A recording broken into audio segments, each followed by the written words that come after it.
Greetings, everyone. Greetings, everyone. Wishing each one of you a very happy Constitution. Constitution Day is celebrated on 26th of November every year. In fact, it was only on the 19th of November 2015 that the Ministry of Social Justice and Empowerment decided to celebrate 26th November as Constitution Day.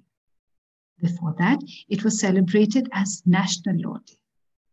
Why National Law Day? Because it celebrated the Constitution. It celebrated the values of the Constitution and the Constitution, which was seen as a rule book, as a law book. The change was made to make it a Constitution Day to instill in our young minds, to promote constitutional values amongst our citizens, and realize what a beautiful document was crafted and drafted by the makers of the Constitution. Celebrating this event is a dream and should be a mission for each one of us, because it celebrates us, it celebrates India, it celebrates our Constitution, it celebrates what we are today. So we must take pride in what our Constitution is. But to take pride in what our Constitution is, we need to understand what our Constitution is. Why is it important? Why is it necessary? And why should we study it? And also know as to what are the salient features of our Constitution. What makes it stand apart? And what is in the Constitution which has stood the test of time and been as vibrant just today, if not more, than what it was in 1950. Let me share a small presentation with you and try to convey to you what the Constitution means and what it is.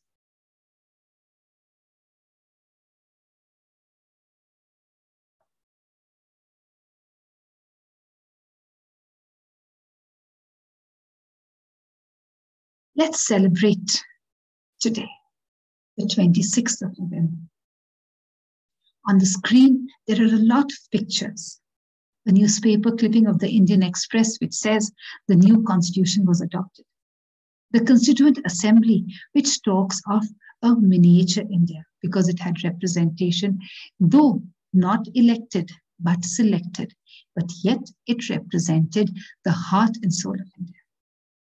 On the left-hand side, you see all the members who signed the Constitution, who drafted the Constitution.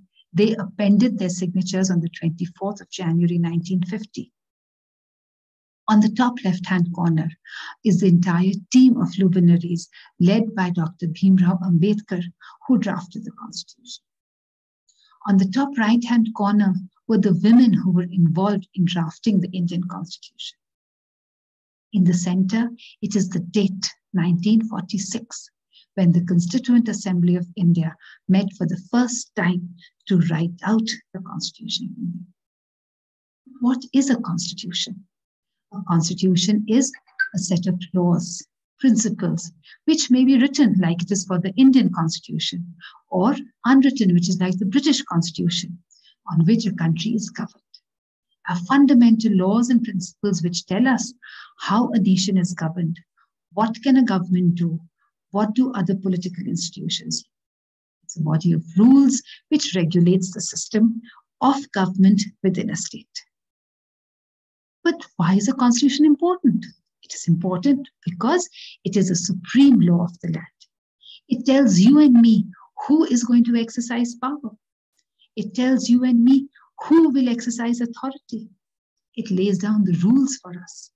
How will our country be governed in times of peace, in times of crisis, in times of emergency, in times of war?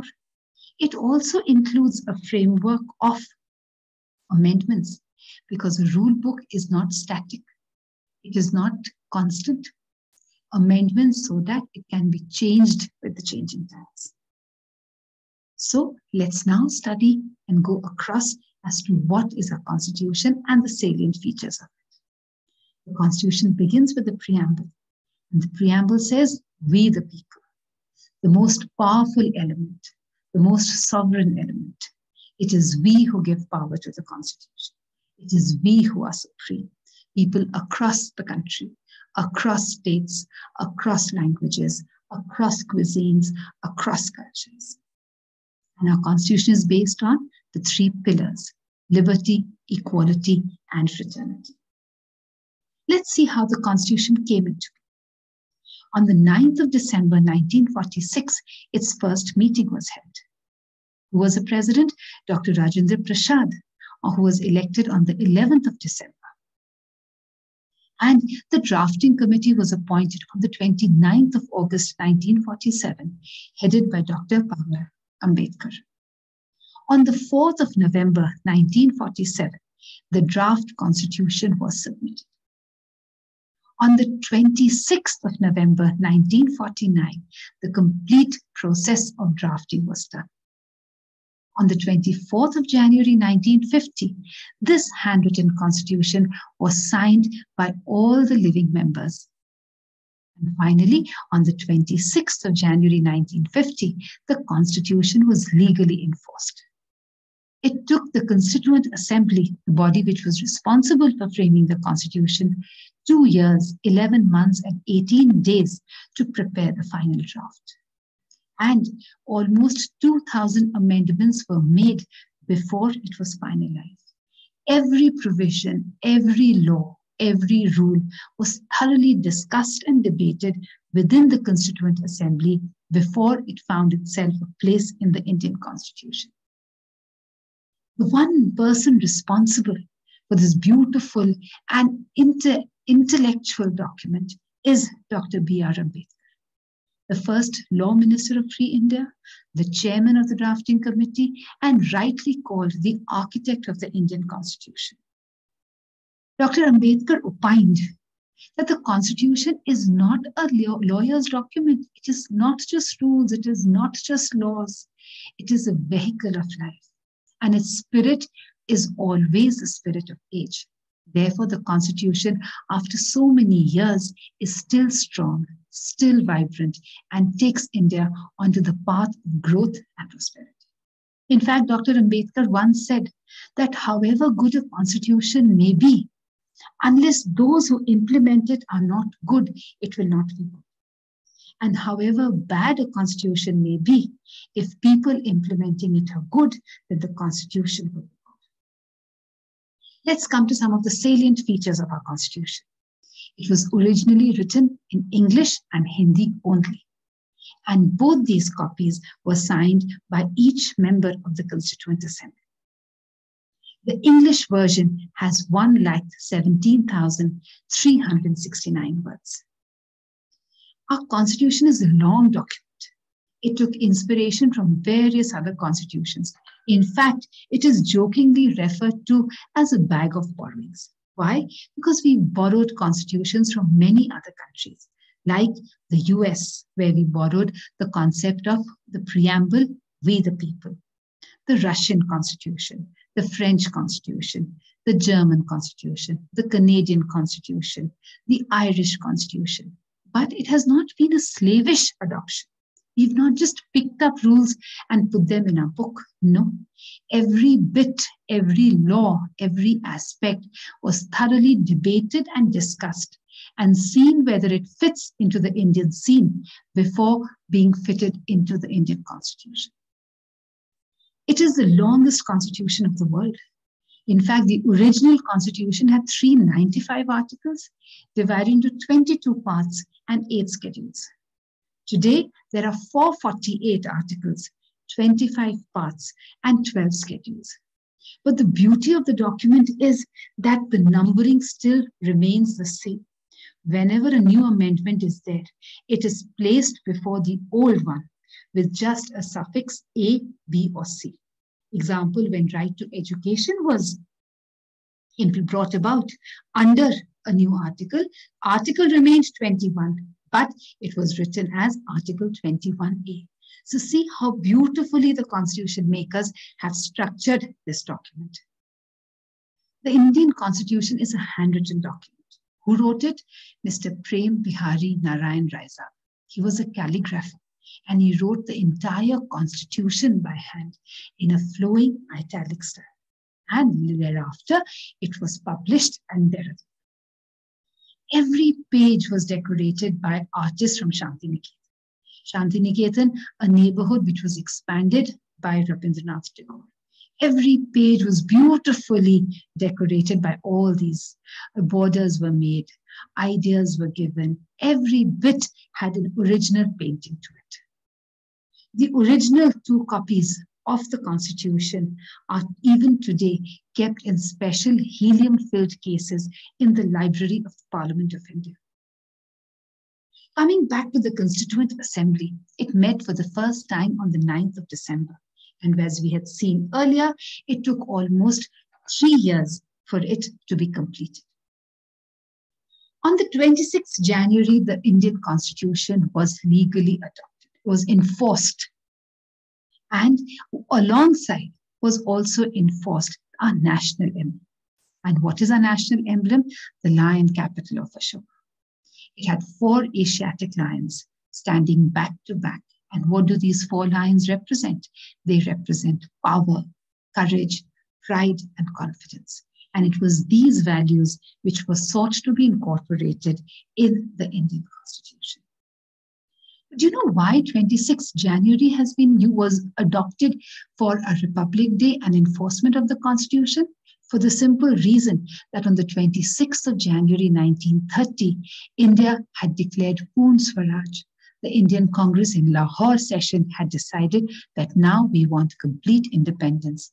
And to commemorate this, 26th of January was chosen as our Republic Day and the date when we enforced our Constitution.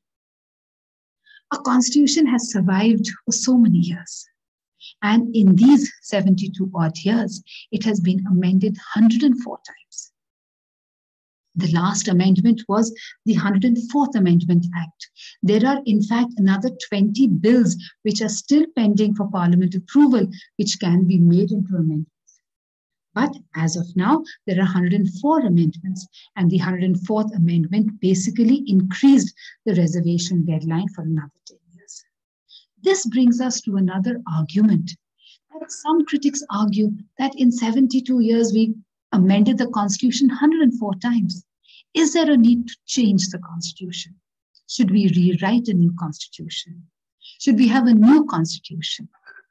But I firmly believe, as a student of political science, that there is no need for a new Constitution. Our Constitution is so vibrant. It has been amended, yes, to suit the existing conditions, to suit the changing conditions. And a classic example of this is how constitutions have changed over time. We've incorporated so many new rights. We've incorporated so many new freedoms. We've incorporated so many new aspects. Right to information, right to education, right to privacy. All this shows that the Constitution is a living document. The Constitution is a breathing document. It has changed with times. It has evolved with times. It's grown with times, and it reflects our aspirations. It's made us a republic of the right choices. It's made us a republic where every citizen has access to fundamental rights and also has a conscious decision to follow his duties. And the person responsible and taking the Constitution to such heights was none other than Baba Saheb Bhimrao Ambedkar. Let's now have a little bit of an activity and some fun. After you're done with this presentation, think about all what was said in this presentation and let me know what the Constitution means to you. What does each letter of the Constitution mean? For me, the version is C, country, O, of, N, new, S, symbols, T, to, I, initiate, T, the, U, urgent, T, transparent, I, ideas, O, of, N, new India. Let your social science teacher knows what you think of all this. If you all write it down in your notebooks, send an image of it to ma'am. Then we can create a country which is full of new ideas, full of a commitment, full of a pledge whereby we can take India to the next level. And that can happen only if we have a sense of pride in our constitution. The government of India, under the Azadi Ka Ke Mahotsav, has initiated 2 activities. So after we are done with this presentation, go on to the MyGov portal and click on this link and read out the preamble. You can read it out in any of the 22 official languages and in English. Record it and put it and upload it. Also, do not forget to participate in the online quiz on constitutional democracy. The moment you get your certificate, share it with your social science teacher, and we will make a compendium of it. Let's end this presentation with a narration and a recitation of the preamble. All of you, put your right hand on your heart and let's read our preamble. We, the people of India, having solemnly resolved to constitute India into a sovereign, socialist, secular, democratic republic, and to secure to all its citizens justice, social, economic, and political, liberty of thought, expression, belief, faith, and worship, equality of status and opportunity, and to promote among them all fraternity, assuring the dignity of the individual and the unity and integrity of our nation. In our Constituent Assembly, this 26th day of November, 1949, do hereby adopt, enact, and give ourselves this Constitution. Thank you. There is a YouTube link, which is a musical rendition of the Constitution. So for all those creative minds who love music, try and compose this preamble to music and see how beautiful and deep it comes out. Thank you so much for your time. Thank you so much for all what you've given to hear this presentation. Wishing each one of you a happy Constitution Day, and let's pledge to keep this nation strong and powerful and grow from strength to strength.